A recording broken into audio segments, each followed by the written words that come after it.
Guys, गीत cooking shorts में आपका स्वागत है। जैसे कि आप जानते हैं कि श्राद्ध पक्ष शुरू हो गया है और श्राद्ध पक्ष में कुछ ऐसे व्यंजन होते हैं जो हम बनाते हैं, लेकिन क्या आपको उसकी प्रॉपर रेसिपी पता है? यदि नहीं पता है तो आप सबसे पहली रेसिपी गिलकी के पकोड़े की रेसिपी ज़रूर देखिएगा।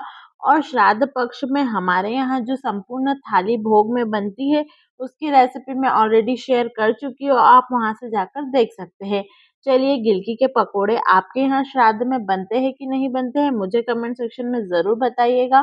क्योंकि हमारे यहाँ तो जब श्राद्ध का भोग बनता है उसमें गिलकी के पकोड़े ज़रूर बनते हैं। इसके लिए सबसे पहले हमने गिलकी को वॉश कर लिया है, उसके बाद उसे हल्के से कपड़े से पोंछ लिया था। उसके बाद उसका जो छिलका है उसे पील कर लेते हैं। हम पीलर की हेल्प से पील नहीं करते हैं, चाकू की हेल्प से हल्का-हल्का सा ही पील करते हैं। अब इसके आस-पास की पूँछ को काट देते हैं और इसे गोल-गोल काट लेते हैं। अब जो गिलकी के पकोड़े के लिए गिलकी को कट करना है, इसे आप चाहे वैसे शेप में काट सकते हैं। क्योंकि सबके यहाँ अलग-अलग बनते हैं शेप, इसलिए हम उसके लिए आपको नहीं बोल रहे हैं कि आप इसी शेप में काटिएगा। और गीत कुकिंग शॉर्ट्स का वीडियो पहली बार देख रहे हैं तो हमारे चैनल को सब्सक्राइब करके जाइएगा, क्योंकि यहाँ हर ओकेशन से रिलेटेड आपको लेटेस्ट रेसिपीज़ मिलती है, यूनिक वैसे मिलती है। चलिए, अब हम घोल तैयार कर लेते हैं। घोल तैयार करने के लिए हमने 2 कटोरी बेसन लिया है। हमने इसमें अजवाइन डाल दिया है। अजवाइन बेसन को हल्का कर देता है और इससे जो घोल होता है, या कहे जो गिलकी के पकोड़े होते हैं, वो ऑयल भी पीते नहीं हैं।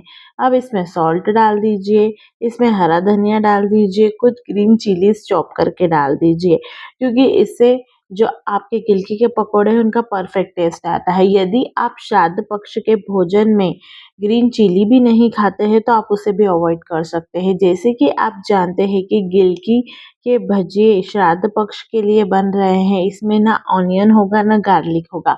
यदि आप इसे श्राद्ध पक्ष के लिए नहीं बना रहे हैं तो आप इसमें इस स्टेज पर ऑनियन और गार्लिक डाल सकते हैं। ऑनियन चॉप करके डाल दीजिएगा और गार्लिक का पेस्ट बनाकर डाल दीजिएगा। बहुत सिंपल रेसिपी है, इजी रेसिपी है, आप इसे इजीली बनाकर ट्राई कर सकते हैं। अच्छे से घोल लीजिए। इसकी कंसिस्टेंसी जैसे वीडियो में दिखाई है वैसे ही रखनी है। अब जो हमने गिलकी रखी थी उसे डाल दीजिएगा, अच्छे से घोल को मिक्स कीजिएगा। और इस घोल में ना हमने बेकिंग सोडे का उपयोग किया है, ना बेकिंग पाउडर का। क्यों? फिर आप कहेंगे कि ये पकोड़े क्रिस्पी और फूले-फूले कैसे बनेंगे? इसके लिए आपको सिर्फ 2 टेबल स्पून जो तेल आपने गरम करा है वो तेल डाल दीजिएगा। इससे आपके जो पकोड़े एकदम क्रिस्पी बनेंगे, ऑयली भी नहीं होंगे, कोई झंझट भी नहीं होगी, एकदम परफेक्ट बनेंगे। आप चाहे तो रेड चिली भी डाल सकते हैं, लेकिन हम जब सात्विक खाना बनाते हैं तो थोड़ा कम तीखा ही बनाते हैं और एकदम सात्विक तरीके से बनाते हैं, इसलिए हमने वैसे ही बनाया है।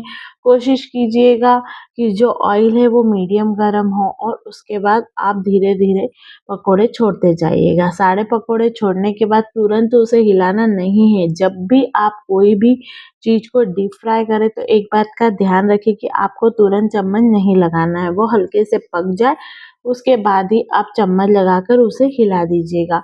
बस ऐसे ही आप इसे कुक कर लीजिए जब तक कि आपके गिलकी के पकोड़े एकदम गोल्डन ब्राउन और क्रिस्पी ना हो जाए, जब तक आप इसे डीप फ्राई करना है। धीरे-धीरे, हल्के-हल्के डीप फ्राई कीजिएगा।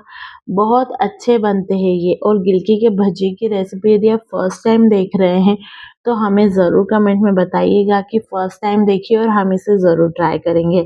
और ट्राई करने के बाद जब आपके गिलकी के भजिए बनकर रेडी हो जाते हैं तो आप हमें सोशल मीडिया पर डीएम कर में टैग भी कर सकते हैं और डीएम भी कर सकते हैं। हम हमारी जो भी हमें रेसिपी शेयर करते हैं आप, वो हम हमारी स्टोरी में भी शेयर करते हैं, प्लस हमारे फॉलोवर्स को भी बताते हैं कि देखिए आप भी ट्राई कीजिए। यदि आप भी ट्राई करेंगे तो आपकी रेसिपी एकदम परफेक्ट बनेगी। यदि आप आलू प्याज के पकोड़े खा खा कर बोर हो गए हैं तो आप एक बार ये रेसिपी ज़रूर ट्राई करें। श्राद्ध पक्ष में बनाइए भोजन हमेशा सात्विक पवित्र गिलकी के ये पकोड़े। Thank you so much for the watching my video.